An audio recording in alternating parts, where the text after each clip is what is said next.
ओम नमः शिवाय। राम राम आप सभी महानुभावों को।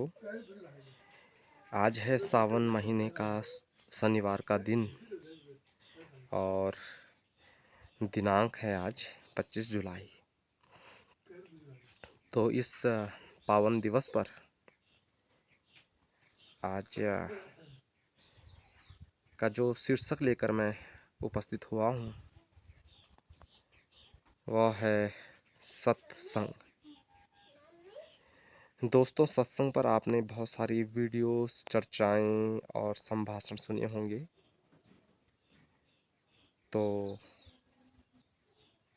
अपनी राय भी मैं देना चाहूँगा कि मेरे विचार से सत्संग को परिभाषित करने का सबसे बेहतर ढंग क्या हो सकता है। समाज की पहली इकाई है हमारा परिवार, और परिवार में ही अगर हम सत्संग को परिभाषित करें तो शायद हमारा जीवन सार्थक हो जाए। क्योंकि मेरा पुराना अनुभव कहीं ना कहीं यह रहा है कि भक्ति भावना के साथ, भजन भजन कीर्तन के साथ और अन्य किसी भी तरीके से, चाहे कथा के माध्यम से हो या मंत्रोच्चारण के माध्यम से हो, भगवान की स्तुति करने के साथ साथ यह भी उपदेश दिया जाता है कि सेवा करना भी अति आवश्यक है। तो यदि घर पर रहकर ही हम अपने घर में अपनी श्रद्धा भाव से आप जिस भी प्रकार से भगवान की स्तुति कर सकते हैं, आप वो करने का आप मन बनाएं और एक छोटे से प्रयास से आप अपने सबसे पहले खुद को ही आप मानसिक शांति प्रदान करेंगे।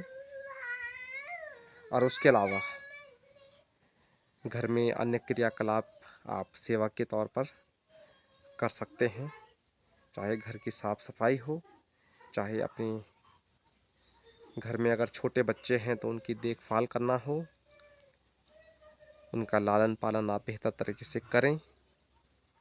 क्योंकि आपके बौद्धिक स्तर का परिचायक आपके बच्चे ही होते हैं।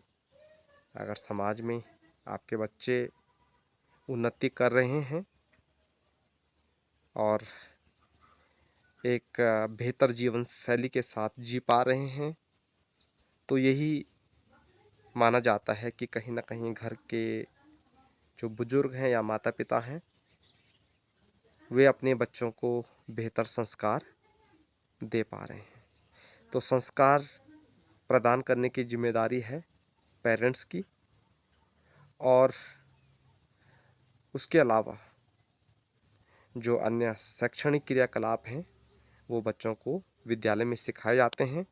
लेकिन घर के संस्कार और विद्यालय की शिक्षा एक दूसरे के पूरक होते हैं। अगर आप अपने बच्चों को बेहतर संस्कार प्रदान करते हैं तो आप पाएंगे कि विद्यालय में भी आपके बच्चे बेहतर प्रदर्शन करके दिखाते हैं। तो ये सच्चाई है।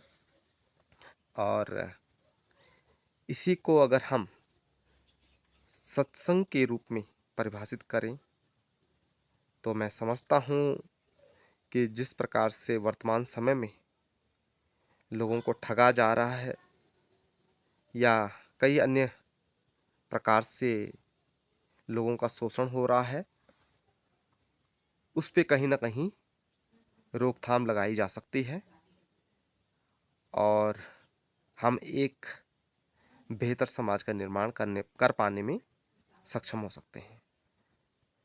तो सत्संग से संबंधित ये थी आज की एक छोटी सी चर्चा। इस चर्चा को यहीं पर विराम देते हैं। आप सबका दिन शुभ रहे। नमस्कार, धन्यवाद।